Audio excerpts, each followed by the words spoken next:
Old Rajendra Nagar से लेकर मुखर्जी नगर तक यूपीएससी कोचिंग के नाम पर धंधा चल रहा है। छोटे छोटे कमरों का किराया हजारों रुपए है और सुविधाओं के नाम पर ठेंगा। 3 आईएएस एस्पिरेंट्स की मौत के बाद छात्रों में आक्रोश है। वो 3 दिन से धरना प्रदर्शन कर रहे हैं। छात्रों का ये कहना है कि कोचिंग के नाम पर जिंदगी के साथ खिलवाड़ हो रहा है। छात्रों की सेफ्टी और सुविधाओं की परवाह किसी को भी नहीं है। छात्रों से बात की हमारे संवाददाता कुमार सोनू ने।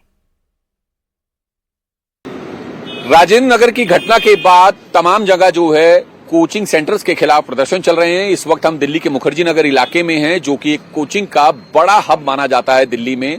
देश भर के तमाम राज्यों से यहाँ जो स्टूडेंट हैं वो आते हैं, पढ़ाई करते हैं यूपीएससी की, और तमाम जगहों पर अपने अपने जो है रेंट भर रहे होते हैं। लेकिन काफी समस्याएं हैं इनकी, जिसको लेकर ये सड़क पर बैठे हैं रात भर से और प्रदर्शन कर रहे हैं। क्या नाम है आपका? मेरा नाम सर करण कुमार हुआ। मैं कटिहार बिहार से बिलोंग करता हूँ। करण, ये बताइए क्या मांगे हैं आपकी? सर मैं टू द पॉइंट बात करना चाहूंगा। हमारी इंस्टेंट जो मांगे हैं, जिस प्रकार की घटना हाल ही में घटी, चाहे वो नीलेश राय हो या फिर ओल्ड राजेंद्र नगर में हुई घटना हो, अभी भी आपको मैं जानकारी देना चाहूंगा, जो डेटा सामने आया है वो सर जेन्युइन नहीं है। अभी भी सर एग्जैक्ट डेटा नहीं है, किसी के पास नहीं है। बच्चे बोल रहे हैं कि भाई हमारे फ्रेंड्स लापता हैं, लेकिन वो मिल नहीं रहे। तो सर उसका प्रॉपर इन्वेस्टिगेशन हो, जो भी डेटा आता है वो प्रॉपर बाहर आना चाहिए, ऑन मीडिया आना चाहिए।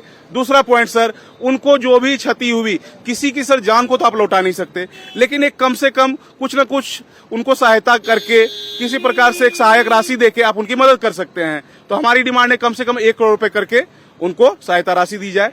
तीसरी बात, जो भी इसके पीछे अपराधी हैं, जो भी पाए जाते हैं, उनको प्रॉपर सजा मिलनी चाहिए। जल्द से जल्द उसका खोज होना चाहिए, किसने किया नहीं किया, किसकी गलती है, इसका प्रॉपर निवारण होना चाहिए। सर आपका क्या नाम है? बबीता। बबीता कहाँ के रहने वाले हैं? यूपी मेरठ। बबीता, क्या कुछ आप लोगों की मांगे हैं? आप लोग खुद एक महिला भी हैं, तो सिक्योरिटी का तो रीजन जरूर रहता हो। जी जी बिल्कुल रहता है। मांगे तो कितनी भी, मतलब स्टूडेंट की मांगे नहीं होती। एक अपना टारगेट लेकर आते हैं, भविष्य लेकर आते हैं। अब पेरेंट्स होते हैं, कर्जा पानी देकर किस तरह से बच्चों को भेजते हैं अपने पढ़ने के लिए। यहाँ हालत देखे आते कि फैसिलिटीज ये हैं, वो बहुत कुछ बताते हैं, लेकिन रहने के लिए यहाँ पर कुछ भी नहीं मिलता। इतना मतलब बुरा यहाँ पे हमें जिंदगी गुजारनी पड़ती है ना, कि सोच भी नहीं सकते। खाना पीना रहना, फैसिलिटीज के नाम पर रहना, बस एक बिजनेस चला हुआ है यहाँ पे। उस बिजनेस की वजह से यहाँ पे बच्चों के साथ जितना कुछ बुरा हो रहा है ना, वो बता भी नहीं सकते। क्यों? अगर बताएंगे कि मतलब ये सब चीजें हैं, तो वो क्या बोलेंगे, पीजी खाली करके चले जाओ। तो धमकी देते हैं कि पीजी खाली कर दो यहाँ से।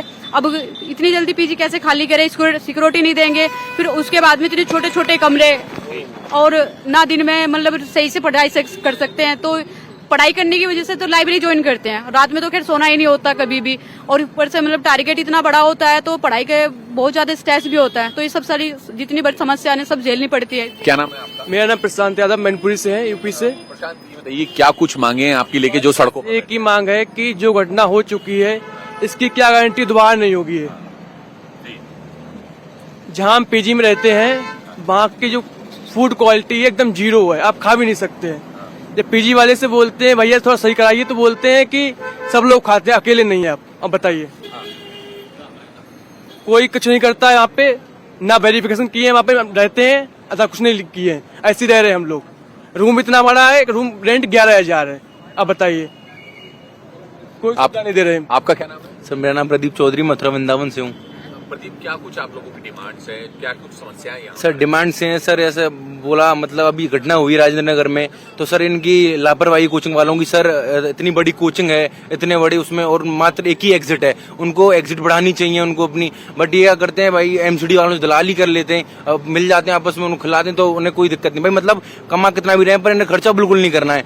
और यहाँ पे दिन दहाड़े बहुत समस्याएं हैं, दिन दहाड़े फोन चोरी आते हैं जाते, और थाने में जाओ तो कोई सुनता नहीं है यहाँ पे किसी की। अपनी ब्रोकर अपनी गुंडागर्दी दिखाते हैं खुलेआम सबको, तो यही सब समझ। क्या नाम है आपका? विवेक राय सर, कहाँ के रहने? बनारस से रहने वाले हैं सर।